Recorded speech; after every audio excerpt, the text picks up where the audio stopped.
बिस्मिल्लाहिर्रहमानिर्रहीम, अस्सलाम वालेकुम नाजरीन। मैं हूं बाबर हयात और आप देख रहे हैं 24/7 उर्दू न्यूज पर होम एक्सपेंस के ताउन से बाबर हयात शो। नाज़रीन, मैं अभी थोड़ी देर पहले लाहौर पहुंचा हूं और लाहौर पहुंचते ही मुझे बड़ी खबर मिली है और बड़ी हैरानकुन खबर मिली है और एक ऐसी खबर मिली है कि जिसके बारे में मैं और हम सब लोग बिल्कुल एक्सपेक्ट नहीं कर रहे थे। अचानक एक बिजली गिराई है इमाद वसीम ने।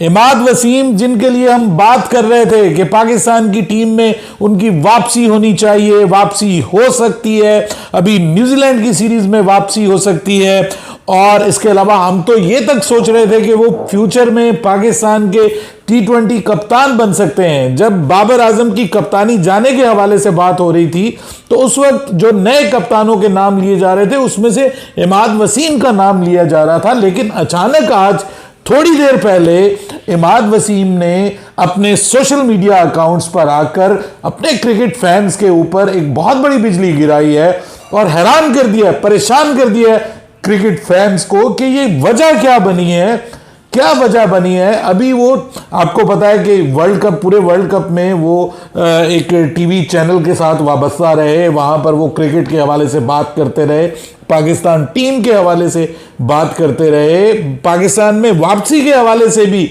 उनसे बात होती रही। कुछ जो फैंस हैं वो पूछते रहे उनसे कि इमाद भाई आप खेलना चाहते हैं तो वो मतलब यहां पे कभी उन्होंने इस तरह का कोई हिंट नहीं दिया। हुआ क्या है, असल मामला क्या हुआ है? तो क्योंकि मैं इस वक्त लाहौर में मौजूद हूं तो मैंने थोड़ा सा अपना जो है वो कबूतर उड़ाया है और वो पैगाम ये लेके आया है कि सर, पाकिस्तान क्रिकेट बोर्ड के साथ एक फड्डा पड़ गया, एक पंगा पड़ गया, और वो पंगा जो है वो समझ लें कि वो वजह बनी है जो इमाद वसीम उनके रिटायरमेंट लेने के लिए।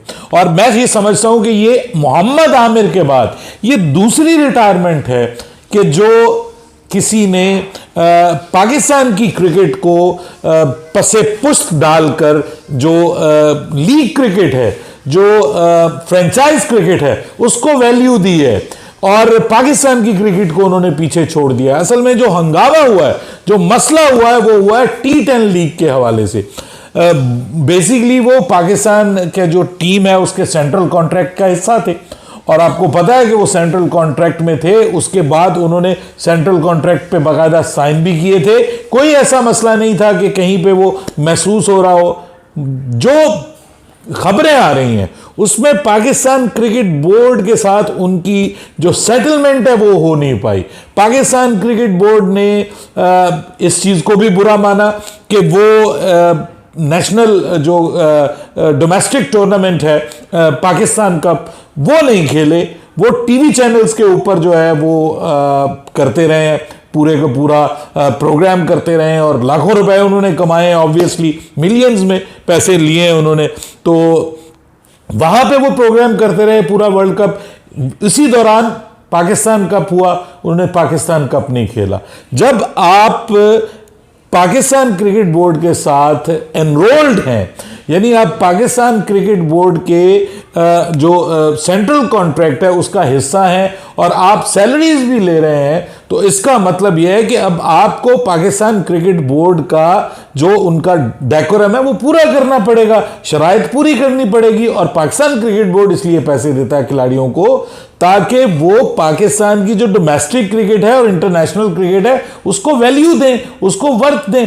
आपको पता है कि इससे पहले हारिस रऊफ वाला जो मामला हुआ है उसके ऊपर पाकिस्तान क्रिकेट बोर्ड ने नाराजगी का इजहार किया है और अब हारिस रऊफ के हवाले से भी फैसला किया जा रहा है कि हारिस रऊफ को ना सिर्फ बिग बैश के लिए एनओसी जारी नहीं होगा, वो अब नेशनल T20 कप खेलेंगे, बल्कि उनके लिए तो ये भी हुआ कि उनको उनका जो वो कैटेगरी है वो कैटेगरी भी नीचे की जाएगी सेंट्रल कॉन्ट्रैक्ट में। उनसे जो करंट कैटेगरी है उसकी फैसिलिटीज वापस ले ली जाएंगी और उनको डिमोट कर दिया जाएगा, कैटेगरी उनकी नीचे ले आई जाएगी। सो ये एक किस्म का झटका है, एक किस्म की सजा है हारिस रऊफ के लिए। कुछ इसी किस्म का मामला इमाद वसीम का भी चल रहा था। अब जो मुझे खबर मिली है ना जी, मुझे ये खबर मिली है कि एक तो ये वाला मामला है जो अभी आपको मैंने बताया है T10 लीग वाला, कि वो चाह रहे थे कि मैं T10 लीग खेलूं, और पाकिस्तान क्रिकेट बोर्ड चाह रहा था कि नहीं जी आप T10 लीग ना खेलिए, अगर आपने हमारे 2024 के वर्ल्ड कप प्लान्स का हिस्सा बनना है तो आपको नेशनल T20 कप खेलना पड़ेगा। नेशनल T20 कप में आप परफॉर्म करेंगे, फिर आप अपने आप को सिलेक्शन के लिए पेश करेंगे for the series against New Zealand, और उसके बाद हम आपको जो है वो फिर कंसीडर करेंगे सिलेक्शन के लिए, अगर आप पाकिस्तान के लिए इसके लिए जाना चाहते हैं, और हम आपको एनओसी नहीं दे सकते फॉर द T10 लीग। लेकिन प्रॉब्लम यह है कि जब इनसे उस वक्त भी पूछा गया था, जब पाकिस्तान कप हो रहा था, जब इनसे उस वक्त भी पूछा गया था कि आप जो है पाकिस्तान कप क्यों नहीं खेल रहे, आप पाकिस्तान कप को जो वैल्यू है उसको प्रायोरिटी क्यों नहीं दे रहे, तो इन्होंने उस वक्त भी कहा था कि मेरी कुछ कमिटमेंट्स हैं, मेरी लीग के साथ कमिटमेंट्स हैं, और वही कमिटमेंट्स जो हैं वो वजह बनी है नंबर 1। नंबर 2 जो सबसे बड़ा इशू मुझे खबर मिली है वो अंदर खाने से ये भी है कि मसूफ पाकिस्तान का कप्तान बनना चाहते थे। मसूफ बाबर आजम की कप्तानी के हटने के बाद एक कप्तानी के मजबूत दावेदार थे, और वो चाहते थे कि वो पाकिस्तान के लिए कप्तानी करें, उससे नीचे वो नहीं खेलना चाहते थे। हम भी चाहते थे कि ये पाकिस्तान के लिए कप्तान बने, इनमें वो गट्स मौजूद है, लेकिन सर बहुत बहुत डिसअपॉइंट किया है, बहुत डिसअपॉइंट किया। इससे पहले मोहम्मद आमिर ने हमें डिसअपॉइंट किया, हम उसके लिए बात करते रहे। अभी एक नया कट्टा खुल गया है, एक नया केस ओपन हो गया है, एक नया पिंडोरा बॉक्स खुल गया है। अब इसके ऊपर बात होगी कि पीसीबी को उसको जनाब वैल्यू करना चाहिए था। क्या वैल्यू करना चाहिए था यार? मतलब आपके नजदीक जो है वो इंटरनेशनल क्रिकेट, पाकिस्तान क्रिकेट की कोई वैल्यू नहीं है, आपके नजदीक पैसे की वैल्यू है। ये पैसा आज जो आपको मिल रहा है ये इसीलिए मिल रहा है कि आपको पाकिस्तान ने नाम दिया है, पाकिस्तान क्रिकेट में आके आपको ये सब प्रिविलेजेस मिले हैं, और उसी की बुनियाद पे आपको दुनिया जानती है। अदरवाइज आपको कौन जानता था? अदरवाइज आपको कौन जानता पहचानता था? अब जब मुल्क को आपकी जरूरत है तो आप कहते हैं कि जी नहीं, मैं तो जो है वो फौरी तौर पे रिटायरमेंट का ऐलान कर रहा हूं। क्या फरमाते हैं अपने बयान में? कहते हैं जी कि मैं गुज़िश्ता दिनों से ये सोच रहा था कि इंटरनेशनल क्रिकेट में मेरा अपने फ्यूचर के हवाले से, और अब मैं इस नतीजे पे पहुंचा हूं कि this is the best time कि मैं इंटरनेशनल क्रिकेट से जो है वो रिटायरमेंट ले लूं। और उसके बाद फिर उन्होंने कहा जी कि मैं जो अब नेक्स्ट अपना कैरियर जो है उसके बारे में सोचना चाह रहा हूं। नेक्स्ट कैरियर वो डॉलर्स का कैरियर है जी, पैसों का कैरियर है, और पैसों के लिए खेलेंगे। कहीं पे T10 लीग खेलेंगे, कहीं पे बिग बैश खेलेंगे, कहीं पे कैरेबियन खेलेंगे, जस्ट लाइक मोहम्मद आमिर। जैसे मोहम्मद आमिर इस वक्त जो है वो पैसों के लिए खेल रहा है और उसने अपने मुल्क को पीछे छोड़ दिया। इसी तरह अब ये साहब जो हैं ये इन्होंने भी ये गुल खिला दिया है, और अब सब लोग कहेंगे कि जी ये पाकिस्तान की क्रिकेट की वजह से हो गया, इसको कप्तान बनाना चाहिए था, शाहीन आफरीदी को कप्तान बना लिया।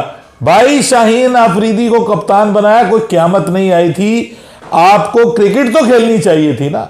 आप अपनी परफॉर्मेंस के जरिए टीम के अंदर वापस आते, अपनी परफॉर्मेंस के जरिए आप करके दिखाते। उनको शायद ये भी अंदाजा था कि ये मतलब शाहीन शाह अफरीदी अगर कप्तान बने हैं तो इसका मतलब ये है कि इस लाइक बाबर आजम, क्योंकि उनकी आपस में दोस्ती ताल्लुक सब कुछ बहुत ज़बरदस्त है, तो इसलिए ये बाबर आजम एंड ग्रुप सारा वही ग्रुप है, तो इस वजह से उनको फील हो रहा था कि शायद उनको वो वैल्यू वो वर्थ ना मिले। ये वैल्यू वर्थ, ये गर्दन में सरिया, ये नखरे, ये सब कुछ ये पाकिस्तान की क्रिकेट को ले डूबा है। आज एक और क्रिकेटर ने इंटरनेशनल क्रिकेट से रिटायरमेंट का ऐलान कर दिया, और वजह क्या बनी है?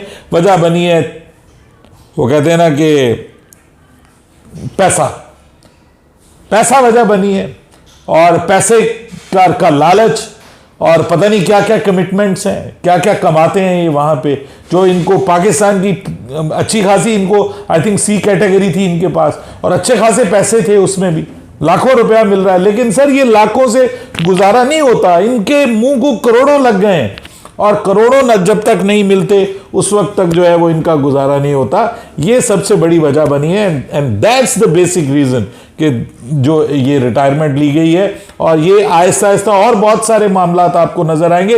मुमकिन है हारिस रऊफ भी आपको रिटायरमेंट लेते हुए नजर आ जाए ताकि वो भी लीग्स खेल सकें, लेकिन ये होना नहीं चाहिए।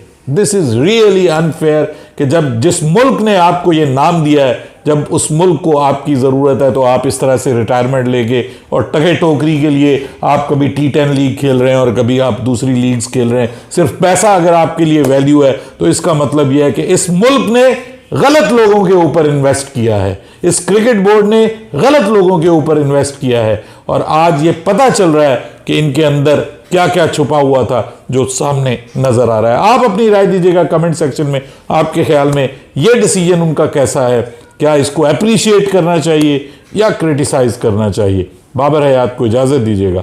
अल्लाह हाफिज।